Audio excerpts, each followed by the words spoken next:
Bonjour Christophe, bonjour à tous. À l'exception de légers symptômes, je me porte bien et continue d'assurer mes fonctions à l'isolement. Le message rassurant de Jean Castex, testé positif au Covid. Le Premier ministre qui a reçu ses 2 doses, pas encore la 3e. Alors une question se pose, la dose de rappel est-elle la seule réponse face à la 5e vague? Pour l'instant, elle n'est obligatoire que pour les plus de 65 ans et les personnes fragiles.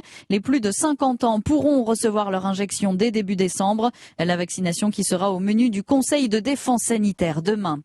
L'appel au calme de l'exécutif n'a pas suffi à apaiser les tensions en Guadeloupe. Des gendarmes ont été la cible de tirs à balles réelles la nuit dernière. 3 personnes ont été interpellées. Le rétablissement de l'ordre public en Guadeloupe est le préalable à toute discussion, prévient le ministre de l'Intérieur, Gérald Darmanin. L'île est secouée depuis une semaine par une grève générale, un mouvement de contestation contre le pass sanitaire et l'obligation vaccinale des soignants. Jean Castex a annoncé hier la création d'une instance de dialogue pour convaincre les professionnels concernés. La colère qui a gagné l'île voisine de la Martinique, également touchée par une grève générale. Des forces de l'ordre et des pompiers ont aussi été ciblés par des tirs d'armes à feu la nuit dernière à Fort-de-France. Il n'y a eu aucun blessé, assure la sécurité publique. Dans l'actualité également, un médecin du Val-de-Marne, ses complices présumés et leurs clients ont été placés en garde à vue. Le praticien de 56 ans est soupçonné d'avoir vendu au moins 220 faux passes sanitaires pour un prix affiché de 1 000 €. L'enquête a démontré que les patients ne sont jamais venus au cabinet.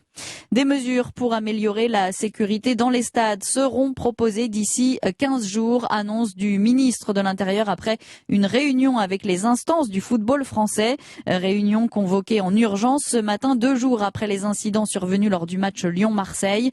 4 sujets sont à l'étude, notamment l'interdiction de stade, la question de la sécurisation privée ou le processus de décision de qui arrête un match. Le football sur le terrain, cette fois avec la Ligue des Champions. Lille affronte Salzbourg ce soir à 21 h. Demain, le PSG sera opposé à Manchester City.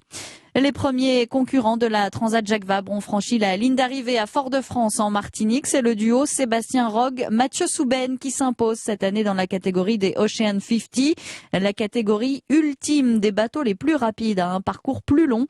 Le tandem Franck Camas et Charles Caudrelier est attendu dans l'après-midi. Et puis la Chine appelle à ne pas politiser et monter en épingle l'affaire Peng Shuai, cette joueuse de tennis disparue après avoir accusé de viol un ex-haut responsable du régime. Peng Shuai est finalement réapparue ce week-end. Selon le CIO, elle a expliqué qu'elle était saine et sauve à son domicile à Pékin, mais qu'elle aimerait que sa vie privée soit respectée. Europe 1. 15h03 sur Europe 1, la suite dans De la Traconte, c'est maintenant.